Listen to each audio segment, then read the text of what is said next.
இனிமே கண்ணை மூடிட்டு கடலை எண்ணெய் வாங்கலாம். ஏன்னா மந்த்ரா கடலை எண்ணெய் இதயத்தின் தயாரிப்பு. வறுக்க பொரிக்க ஏன் எல்லா சமையலுக்கும் மந்த்ரா தான். மந்த்ரா கடலை எண்ணெய், அபார ருசி, ஆரோக்கியமான உடல் நலம்.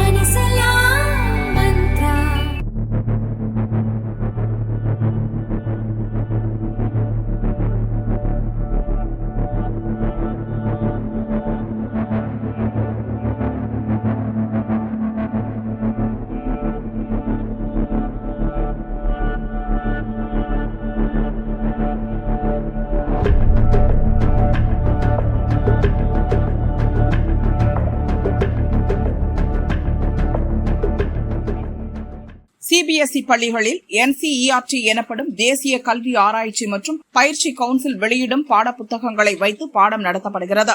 அண்மையில் NCERT வெளியிட்ட 8ஆம் வகுப்புக்கான exploring society India and beyond என்ற தலைப்பிலான சமூக அறிவியல் பாடப்புத்தகத்தில் நீதித்துறை குறித்த பாடம் இடம்பெற்றுள்ளது. அதில் நீதித்துறையின் செயல்பாடுகள், அதன் கட்டமைப்பு, வழக்கு தேக்கத்திற்கான காரணம் உள்ளிட்ட பல்வேறு அம்சங்கள் இடம்பெற்றுள்ளன. குறிப்பாக சுப்ரீம் கோர்ட்டில் சுமார் 81,000 வழக்குகளும், ஹைகோர்ட்டுகளில் 62 லட்சம் வழக்குகளும், கீழ்கோர்ட்டுகளில் 4 கோடிக்கும் மேற்பட்ட வழக்குகளும் தேங்கி இருப்பதாக அதில் குறிப்பிடப்பட்டுள்ளது. நீதிபதிகளின் பற்றாக்குறை, நீதித்துறையில் நிலவும் ஊழல் பற்றிய குறிப்புகளும் அதில் இடம்பெற்றுள்ளன. இந்த விவகாரம் வெளிச்சத்துக்கு வந்ததை அடுத்து சுப்ரீம் கோர்ட் NCERT-க்கு கடும் அதிருப்தியை தெரிவித்தது. நேற்று பார் கவுன்சில் மூத்த உறுப்பினர் கபில் சிபல் சுப்ரீம் கோர்ட்டில் இந்த விவகாரத்தை கையில் எடுத்தார். NCERT பாடப்புத்தகத்தில் நீதித்துறையின் ஊழல் குறித்த குறிப்புகள் இடம்பெற்றிருப்பதை ஏற்க முடியாது. எங்களை போன்ற மூத்த வழக்கறிஞர்களுக்கு அது வேதனை அளிக்கிறது என்றார். இதனை கேட்ட சுப்ரீம் கோர்ட் தலைமை நீதிபதி சூரியகாந்த், எனக்கும் இந்த விவகாரம் அதிருப்தியை ஏற்படுத்தியுள்ளது என்றார். நீதிபதிகள், மூத்த வழக்கறிஞர்கள் இந்த விவகாரம் குறித்து என்னிடம் ஆதங்கத்தை வெளிப்படுத்தினர். இது நீதித்துறையின் மீதான திட்டமிட்ட தாக்குதல் என்றும், நீதித்துறைக்கு களங்கம் விளைவிக்கும் இதுபோன்ற விஷயங்களை நான் வேடிக்கை பார்த்துக் கொண்டிருக்க மாட்டேன் என்றார். இதனைத் தொடர்ந்து சுப்ரீம் கோர்ட் தாமாக முன்வந்து இந்த வழக்கை கையில் எடுத்தது. சுப்ரீம் கோர்ட்டின் கண்டனத்தை அடுத்து NCERT மன்னிப்பு கோரியது. இது தொடர்பாக NCERT ஒரு அறிக்கை வெளியிட்டது. நீதித்துறை மீது உயர்ந்த நம்பிக்கை வைத்துள்ளோம். அரசியல் அமைப்பின்படி அமைக்கப்பட்ட எந்த அமைப்பின் அதிகாரத்தை குறைத்து மதிப்பிடவோ கேள்விக்குள்ளாக்கும் எண்ணமோ எங்களுக்கு இல்லை. புத்தகத்தில் உள்ள பிழை தற்செயலானது. நீதித்துறை குறித்த கருத்துக்கு மன்னிப்பு கேட்டுக் கொள்கிறோம். மத்திய கல்வி அமைச்சகமும் புத்தகத்தில் உள்ள இந்த பிழையை கண்டறிந்ததுடன் இந்த புத்தகத்தை நிறுத்தி வைக்க உத்தரவிட்டுள்ளது என அந்த அறிக்கையில் தெரிவித்துள்ளது.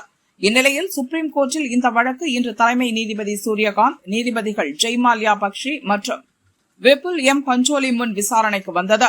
அப்போது மத்திய அரசு சார்பில் ஆஜரான சொலிசிட்டர் ஜெனரல் துஷார் மேத்தா நீதிமன்றத்தில் மத்திய அரசு சார்பில் மன்னிப்பு கேட்டார்.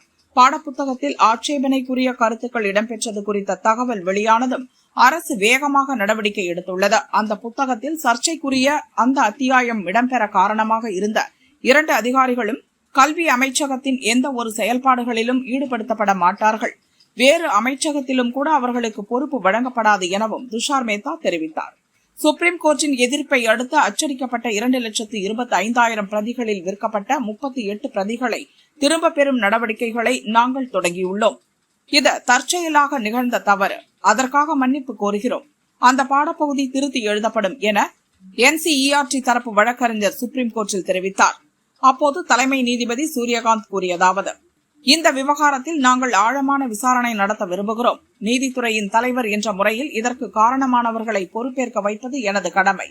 இதற்கு காரணமானவர்கள் தண்டிக்கப்பட வேண்டும். இதற்கு பின்னணியில் இருப்பவர்கள் யார் என்று தெரியும் வரை இந்த வழக்கை முடிக்க மாட்டேன்.